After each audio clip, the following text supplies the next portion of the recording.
महारानी विद्या, महारानी दीदा, कश्मीर की अद्वितीय नारी शासिका, जीवन गाथा।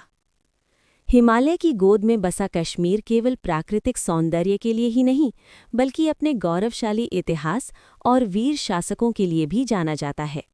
इसी पावन भूमि ने एक ऐसी महान नारी को जन्म दिया जिसने अपने अदम्य साहस, बुद्धिमत्ता और नेतृत्व क्षमता से इतिहास के पन्नों में अमर स्थान प्राप्त किया।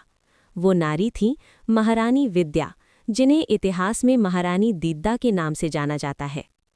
महारानी विद्या का जन्म कश्मीर के राज परिवार में हुआ था। उनके पिता राजा सिंहराज कश्मीर के प्रतापी शासक थे। बाल्यकाल से ही विद्या में असाधारण प्रतिभा दिखाई देती थी। अन्य बालिकाएं जहां खेलकूद और गुड़ियों में मग्न रहती थीं, वहीं विद्या को पुस्तकों, शास्त्रों और युद्ध कथाओं में विशेष रुचि थी। उनके भीतर बचपन से ही नेतृत्व का बीज अंकुरित हो चुका था। विद्या शारीरिक रूप से पूर्णतः स्वस्थ नहीं थी। उनके पैरों में जन्मजात कमजोरी थी, जिसके कारण उन्हें चलने में कठिनाई होती थी। किंतु ये शारीरिक दुर्बलता उनके मनोबल को कभी कमजोर नहीं कर सकी। उन्होंने स्वयं से ये प्रतिज्ञा की कि वे अपनी कमजोरी को शक्ति में बदलेंगी। यही दृढ़ निश्चय आगे चलकर उन्हें महान शासिका बनाने वाला था। उनकी शिक्षा के लिए श्रेष्ठ गुरुओं को नियुक्त किया गया। उन्हें वेद, उपनिषद, राजनीति, कूटनीति, इतिहास, आयुर्वेद, खगोल शास्त्र और धनुर्विद्या की शिक्षा दी गई। विद्या विशेष रूप से राज्य संचालन और नीति शास्त्र में प्रवीण हो गईं। वे घंटों तक राजदरबार की कार्यवाही को ध्यान से देखतीं और समझतीं। राजकुमारी विद्या का व्यक्तित्व धीरे धीरे निखरने लगा। वे गंभीर, संयमी और दूरदर्शी थीं। उनके भीतर करुणा भी थी और कठोर निर्णय लेने की क्षमता भी। यही संतुलन एक सच्चे शासक की पहचान होता है। यौवन अवस्था में उनका विवाह सिंध देश के राजा क्षेमगुप्त से हुआ। ये विवाह राजनीतिक दृष्टि से भी अत्यंत महत्वपूर्ण था।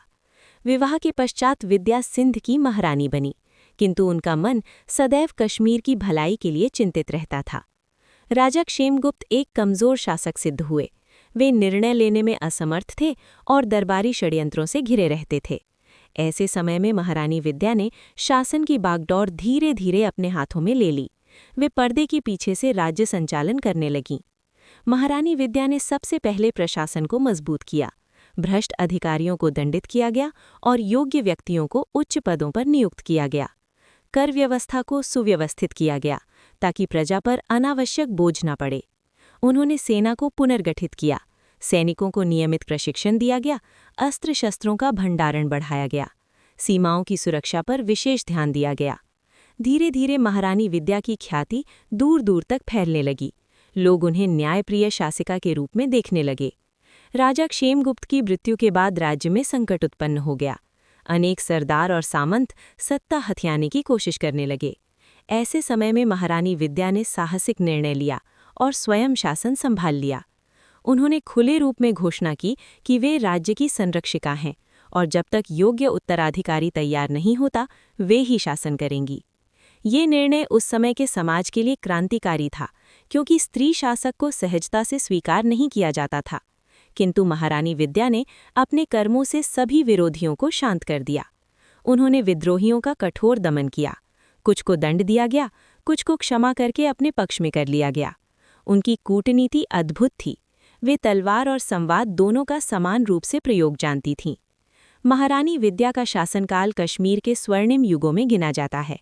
उन्होंने कृषि को बढ़ावा दिया, सिंचाई नहरों का निर्माण कराया, किसानों को बीज और उपकरण उपलब्ध कराए, व्यापार और वाणिज्य को प्रोत्साहन दिया गया, विदेशी व्यापारियों को सुरक्षा और सुविधा दी गई। इससे राज्य की आर्थिक स्थिति मजबूत हुई। उन्होंने शिक्षा को विशेष महत्व दिया, गुरुकुलों और विद्यापीठों की स्थापना कराई। बालक बालिकाओं दोनों को शिक्षा का अधिकार दिया गया। धार्मिक सहिष्णुता महारानी विद्या के शासन की विशेषता थी। वे हिंदू धर्म की अनुयायी थीं, किंतु अन्य धर्मों का भी सम्मान करती थीं। बौद्ध और शैव मठों को संरक्षण दिया गया। महारानी विद्या न्यायप्रिय थीं। वे स्वयं न्यायालय में बैठकर मामलों की सुनवाई करती थीं। गरीब और निर्बल को न्याय दिलाना उनका प्रमुख लक्ष्य था। उनका जीवन संघर्षों से भरा रहा। अनेक बार उन पर षड्यंत्र रचे गए। उनकी हत्या के प्रयास भी हुए, किंतु वे हर बार बच निकलीं और पहले से अधिक मजबूत बनकर उभरी। उन्होंने अपने पुत्रों को उत्तराधिकारी बनाने का प्रयास किया, किंतु दुर्भाग्यवश वे योग्य सिद्ध नहीं हुए। तब महारानी विद्या ने स्वयं जीवन के अंतिम समय तक शासन किया। बुढ़ापे में भी उनका साहस कम नहीं हुआ। वे दरबार में उपस्थित रहतीं, सेनापतियों से चर्चा करतीं और नीतिगत निर्णय लेतीं।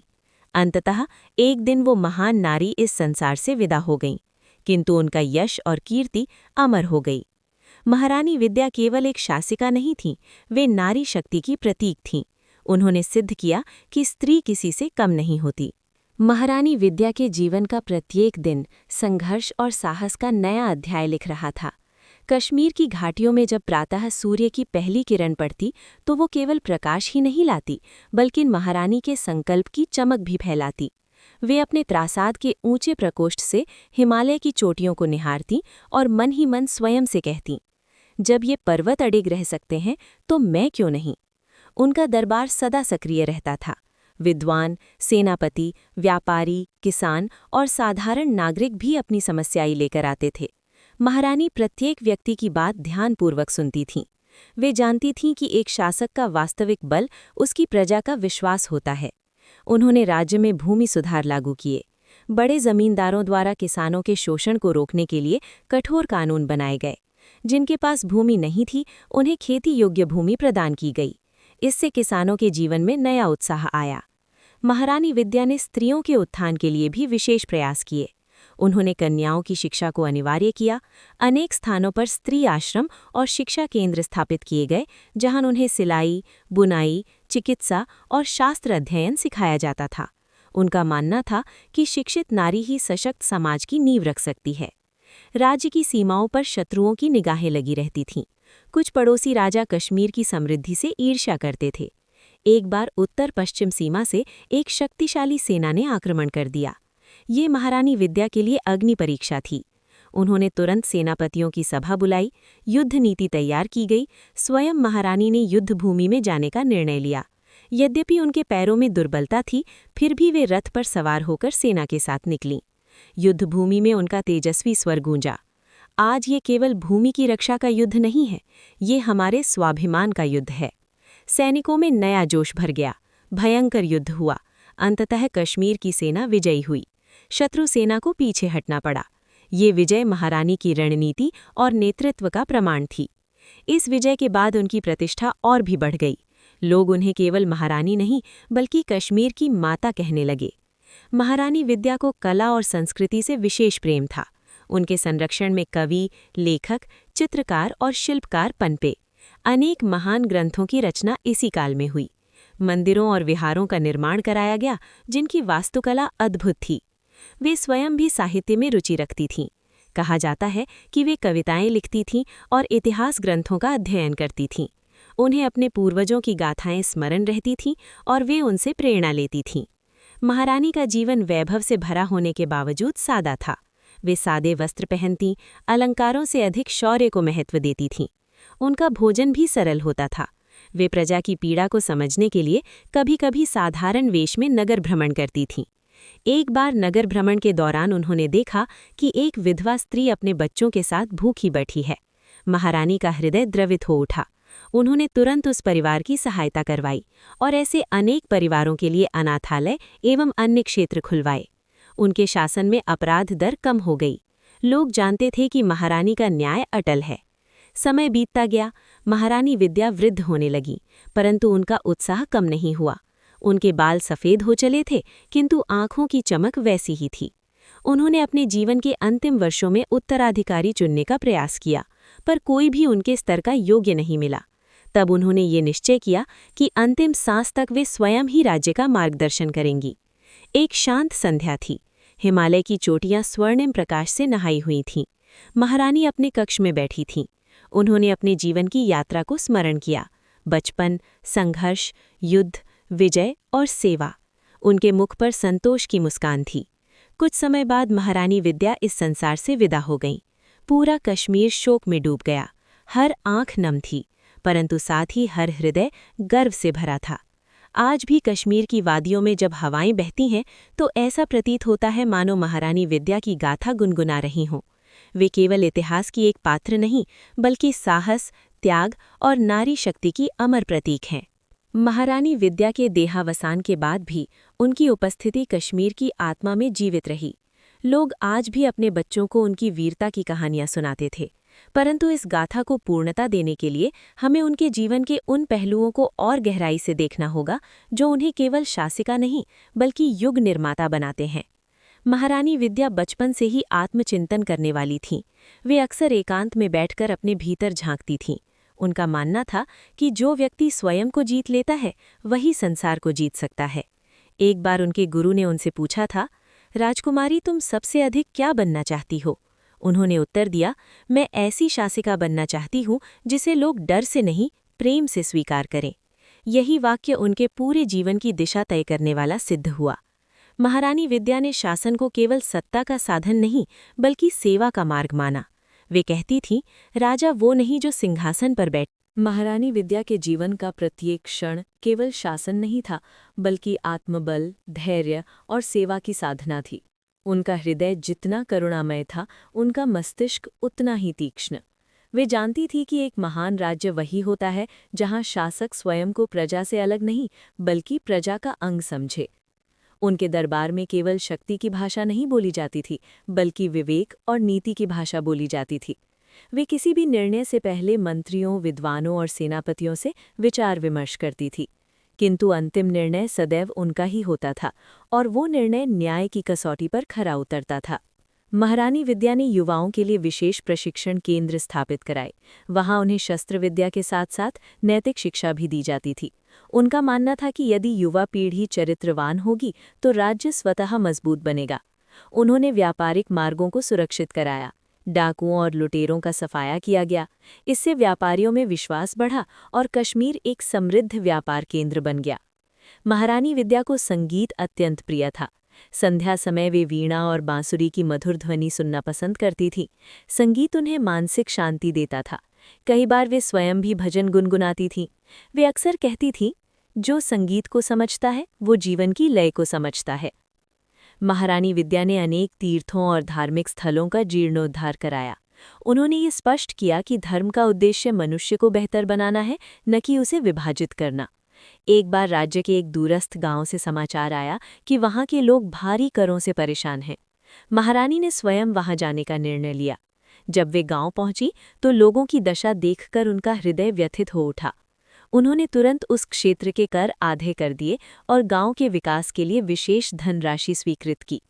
गांव के बुजुर्ग ने रोते हुए कहा, महारानी, आप हमारे लिए देवी समान हैं। महारानी ने उत्तर दिया, मैं देवी नहीं, आपकी बेटी हूँ। ये वाक्य लोगों के हृदय में बस गया। महारानी विद्या के जीवन में एक और कठिन समय तब आया जब उनके सबसे विश्वासपात्र सेनापति का निधन हो गया। ये उनके लिए व्यक्तिगत आघात था। उन्होंने कई दिनों तक मौन रखा, परंतु उन्होंने अपने दुख को शक्ति में बदला और कहा, एक सच्चा सैनिक मरता नहीं, वो अपने देश की मिट्टी में अमर हो जाता है। उन्होंने उस सेनापति के नाम पर एक सैन्य विद्यालय स्थापित कराया। समय के साथ महारानी विद्या का शरीर कमजोर होने लगा, परंतु आत्मा अडिग रही। वे अब अधिक समय ध्यान और प्रार्थना में बिताने लगी।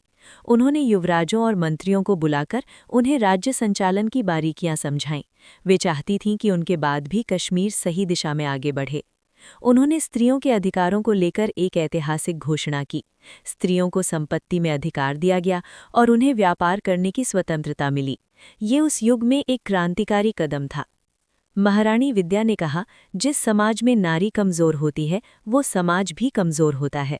उनकी ये वाणी युगों तक गूंजती रही। एक शांत रात्रि थी। आकाश में पूर्णिमा का चंद्रमा चमक रहा था। महारानी अपने कक्ष में बैठी थीं। उन्होंने अपने जीवन की यात्रा को स्मरण किया। उन्होंने मन ही मन कहा, यदि मेरा जीवन किसी एक व्यक्ति के भी काम आ सका तो मेरा जन्म सफल है। उनकी आंखों से अश्रु बह निकले, पर वे अश्रु दुख के नहीं, संतोष के थे। महारानी विद्या अब जीवन की सांध्यावस्था में प्रवेश कर चुकी थीं। उनका शरीर शिथिल होने लगा था, किंतु उनका तेज अब भी उतना ही प्रखर था। उनके नेत्रों में वही दृढ़ता थी जो उनकी युवावस्था में दिखाई देती थी। दरबार में प्रवेश करते समय आज भी सब नतमस्तक हो जाते थे, क्योंकि सब जानते थे कि उनके सामने खड़ी ये स्त्री केवल एक महारानी नहीं बल्कि युग की दिशा बदलने वाली शक्ति है। वे अब अधिक समय अपने निजी कक्ष में बिताने लगी थीं। वहां से हिमालय की चोटियां स्पष्ट दिखाई देती थीं। उन पर्वतों को निहारते हुए वे अपने जीवन के हर क्षण को स्मरण करतीं। बचपन की कठिनाइयां, युवावस्था की परीक्षाएं, युद्धों की गर्जना, प्रजा के आंसू और मुस्कान। उनके मन में किसी प्रकार का पछतावा नहीं था। उन्हें संतोष था कि उन्होंने अपने जीवन का प्रत्येक श्वास कश्मीर की सेवा में अर्पित किया। एक दिन उन्होंने अपने सभी प्रमुख मंत्रियों, सेनापतियों, विद्वानों और प्रतिनिधियों को दरबार में बुलाया। ये सभा साधारण नहीं थी। सबके मन में एक अनजानी आशंका थी। महारानी विद्या ने धीमे किंतु स्थिर स्वर में कहा, मेरा जीवन अब संध्या की ओर बढ़ रहा है। शीघ्र ही मुझे इस संसार से विदा लेनी होगी, परंतु कश्मीर की यात्रा रुकनी नहीं चाहिए। दरबार में सन्नाटा छा गया। उन्होंने आगे कहा, मैं चाहती हूं कि मेरे बाद कोई भी शासक बने, परंतु वो ये स्मरण रखे कि वो राजा नहीं, प्रजा का सेवक है। उन्होंने राज्य के लिए एक अंतिम नीति पत्र प्रस्तुत किया, जिसमें न्याय, समानता, शिक्षा, स्त्री सशक्तिकरण और धार्मिक सहिष्णुता को सर्वोच्च स्थान दिया गया। उन्होंने ये भी कहा कि यदि भविष्य में कोई शासक अत्याचारी बने तो प्रजा को अधिकार है कि वो उसका विरोध करे। ये कथन उस युग में अकल्पनीय था, परंतु महारानी विद्या की सोच समय से बहुत आगे थी। उनके अंतिम दिनों में वे अधिक समय ध्यान और प्रार्थना में बिताने लगी। साधु संत उनके पास आते, उनसे आध्यात्मिक चर्चा करते। एक संत ने उनसे पूछा, महारानी, आपने जीवन में इतना कुछ किया, फिर भी आप स्वयं को क्या मानती हैं? महारानी मुस्कुराई और बोली, मैं स्वयं को केवल एक साधारण सेविका मानती हूँ, जिसे ईश्वर ने कश्मीर की सेवा का अवसर दिया। उनकी सादगी अद्भुत थी। धीरे धीरे उनका स्वास्थ्य और गिरने लगा। चिकित्सक उन्हें विश्राम की सलाह देते, परंतु वे दरबार की गतिविधियों की जानकारी लेती रहती थीं। एक दिन उन्होंने अपनी प्रिय दासी को पास बुलाकर कहा, मेरे लिए श्वेत वस्त्र तैयार कर दो। ये संकेत था कि वे अपने अंतिम समय को निकट अनुभव कर रही थीं। उस रात्रि आकाश में असंख्य तारे चमक रहे थे। कश्मीर की घाटियां शांत थीं। ऐसा प्रतीत हो रहा था मानो प्रकृति भी किसी महान आत्मा के प्रस्थान की तैयारी कर रही हो। महारानी विद्या अपने शैया पर लेटी थीं। उनके आसपास उनके विश्वस्त लोग उपस्थित थे। उन्होंने धीमे स्वर में कहा, कश्मीर को कभी मत भूलना, इसे सदा माँ की तरह मानना। इतना कहकर उनकी आंखें धीरे धीरे बंद हो गईं। कश्मीर की महारानी, नारी शक्ति की प्रतीक, एक युग की निर्माता, इस संसार से विदा हो गईं। प्रातः होते ही ये समाचार पूरे राज्य में फैल गया। हर नगर, हर गांव में शोक की लहर दौड़ गई। लोग रोते हुए सड़कों पर निकल आए। कश्मीर ने अपनी माता को खो दिया था। उनका अंतिम संस्कार राजकीय सम्मान के साथ किया गया। हजारों लोग उनके अंतिम दर्शन के लिए आए। किसी की आंख सूखी नहीं थी, परंतु इस शोक के साथ साथ लोगों के हृदय में गर्व भी था कि उन्होंने ऐसी महान महारानी के सानिध्य में जीवन जिया। समय बीतता गया। राजा बदले, शासन बदले, परंतु महारानी विद्या का नाम नहीं बदला। आज भी कश्मीर की लोक कथाओं में उनका वर्णन होता है। माँ अपने बच्चों को उनकी वीरता की कहानियां सुनाती हैं। कवि उनकी प्रशंसा में काव्य रचते हैं। वे इतिहास की पुस्तक में केवल एक अध्याय नहीं है, वो स्वयं इतिहास है।